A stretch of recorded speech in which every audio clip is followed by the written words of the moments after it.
Found this little baby at the dollar store. $1. I use it to get the dog fur up off the carpet so I don't clog up the vacuum cleaner. Show you a little demonstration.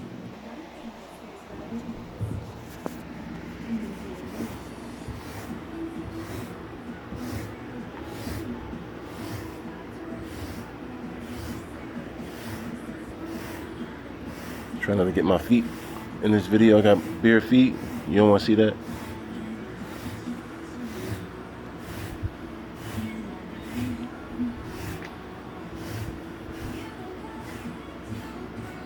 Look at that.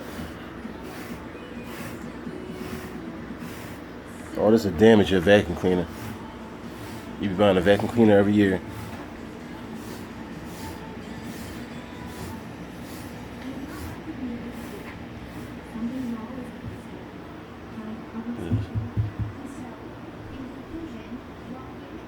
Scoop it up, throw it in the trash.